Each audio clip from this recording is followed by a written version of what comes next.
Olá, é muito bom estar falando ao seu coração mais uma vez. No capítulo de Romanos, Paulo fala ao povo que morava em Roma, mas que acreditava em Jesus, na morte e na ressurreição de Cristo. Mas no capítulo 11, ele vem pontuando muito sobre os judeus. Então pensa comigo, naquela época tinha os gentios e o povo judeu, O povo judeu era considerado o povo de Deus no Antigo Testamento, e aí com a morte de Jesus, Jesus veio para todos. Então o judeu e os gentios meio que se tornaram um perante os olhos do Senhor. Só que você concorda comigo que tinha acabado de acontecer um negócio? Era muito recente, então tinha toda uma cultura de separação. E Paulo vem então explicando muito sobre base comparativa.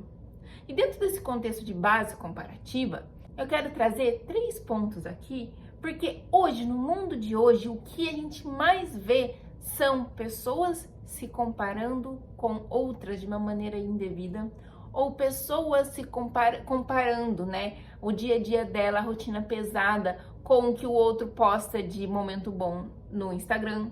E aí a mente fica, ai, nossa, olha lá, a vida perfeita que o outro tem, eu gostaria de ter aquela vida.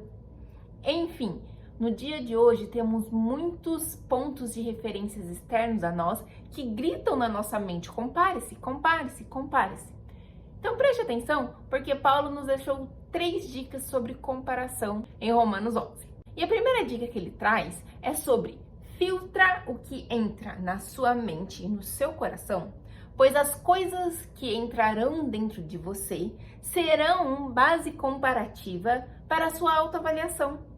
Se a gente parar para pensar, a gente fica o tempo inteiro, nosso subconsciente fica o tempo inteiro fazendo comparações, diretas ou indiretas.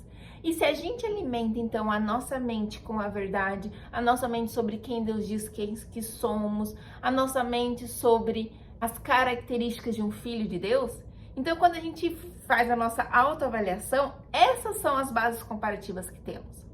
Agora, se a nossa mente fica o tempo todo na internet, no YouTube, na TV, quando a gente vai parar para fazer uma autoavaliação, e gente, não é de parar e ficar pensando sobre, como eu fiz, como eu fui, não. A nossa mente faz autoavaliações diariamente, sem você perceber, e quando vê, você já tá se sentindo mal, já tá, se rejeitando e nem sabe por quê. Porque a sua mente já fez uma comparação, provavelmente com uma base comparativa indevida, e já te rejeitou, você não é bom o suficiente. Então, Paulo fala, cuidado com o que entra na sua mente, cuidado com o que entra no seu coração, alimente a sua mente e o seu coração com verdades. Porque então, quando a nossa mente fizer a comparação de maneira automática, você será comparada com a verdade. E a verdade é que você é amada, é que você é aceita, é que sim, você vai falhar, mas você pode recomeçar, que você é capaz. Então, invista tempo em alimentar a sua mente e o seu coração com verdades. Esse conceito eu tirei lá de Romanos 8,16, que diz assim: se é santa a parte da massa que é oferecida como primeiros frutos, toda a massa também o é.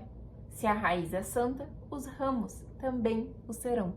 Isso é, se você cuidar da raiz do negócio, do que entra na sua mente, do que entra no seu coração, então o que for sair dele vai ser bom. Caso ao contrário, você vai tentar sempre ficar colocando uma parede, entendeu? Eu não posso isso, eu não posso aquilo, eu não posso pensar aquilo, nossa vida, pequei.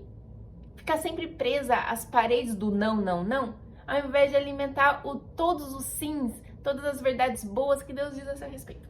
Então, pense sobre isso. Qual tem sido a fonte que tem alimentado a sua mente e o seu coração? Segundo ponto. Muitas vezes, devido à nossa insegurança, a gente tem o péssimo hábito de buscar pontos referenciais externos a nós piores do que a gente pra gente se sentir bem. É aquela famosa autoafirmação falsa. Então, sabe aquela frase eu sou ruim, eu sei, não sou boa nisso não, viu? Mas tem muita gente pior. Então, é aquele negócio, eu tô insegura, eu não gosto da maneira qual eu tô me sentindo em relação a isso, mas tem gente pior, então deixa pra lá. Acontece que quando a gente faz isso, a gente não só desvaloriza o processo de Deus na vida do outro, como a gente também alimenta um orgulho ruim dentro de nós. Um orgulho ferido, um orgulho que vai causar desprezo em relação à vida do próximo. E Deus te ama de maneira muito intensa, mas também ama o seu próximo de maneira muito intensa. Então temos que tomar cuidado quando fazemos comparações para melhorar a nossa insegurança e a nossa autoestima. Porque a vida ela vai ter seus altos e baixos. E muitas vezes, quando você está num processo muito difícil, passando por uma luta muito difícil, o seu vizinho tá num processo lá no alto, tá tudo bem, ganhando horrores, vivendo o sonho dele. E você tem que aprender a regozijar com a vitória do outro, mesmo quando a sua fase atual não seja das melhores. E isso só acontece quando o seu coração habita na estabilidade de quem Deus é por você, em você e através de você. Se o seu coração não habita nas verdades de Deus a seu respeito, a sua mente vai olhar para o vizinho e vai falar: eu queria aquilo ali. A vida é injusta para mim. Para mim as coisas são super difíceis, nada dá certo.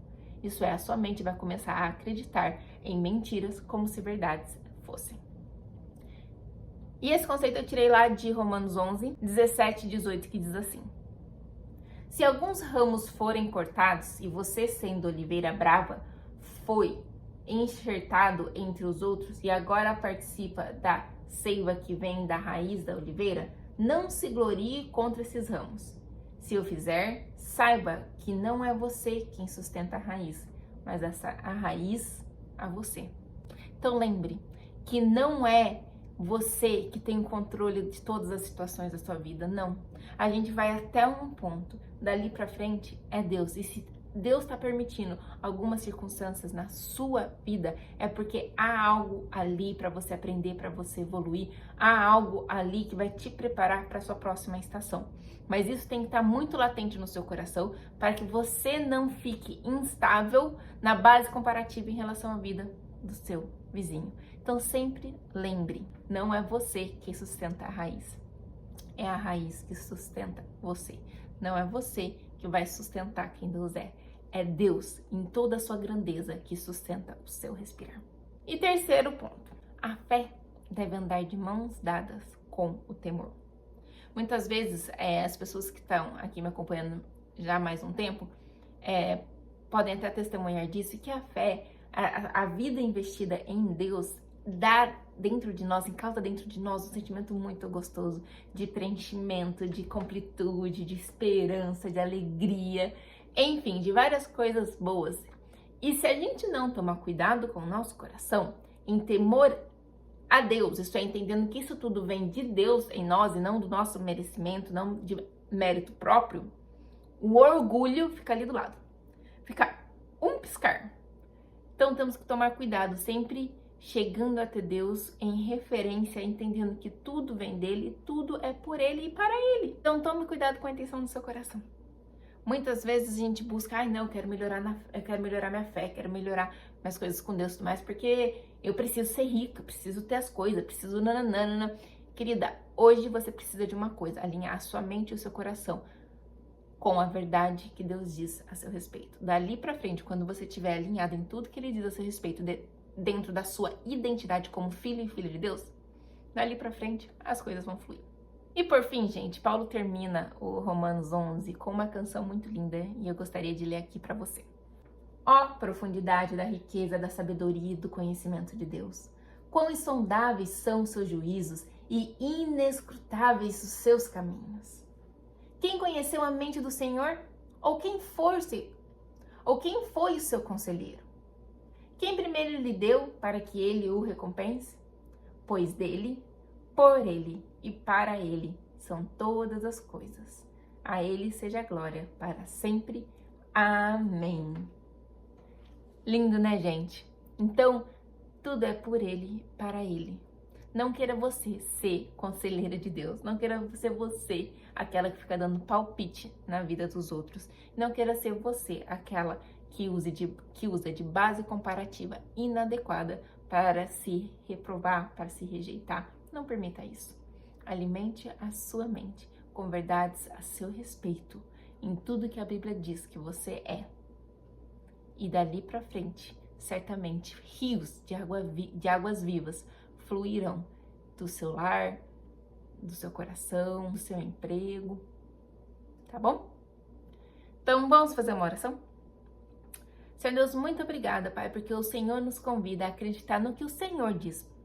Não no que a nossa mente tenta dizer, fazendo comparações inadequadas em relação à vida do vizinho ou em relação às coisas que vemos na internet, Pai. Mas o Senhor nos convida a passar mais tempo contigo, alimentando a nossa mente com verdades a nosso respeito, pois em Ti somos aceitas, em Ti temos segurança, em Ti temos um propósito de vida lindo e eficaz, Pai.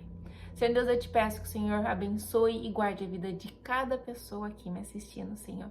Que cada um aqui possa investir tempo em alinhar a mente e o coração com a sua verdade, para que eles possam desfrutar da sua boa, perfeita e agradável vontade para a vida deles. É que eu te peço e te agradeço desde já, porque grandes coisas o Senhor tem para nós no tempo que se chama hoje. Em nome de Jesus que eu oro, te pedindo e te agradecendo. Amém.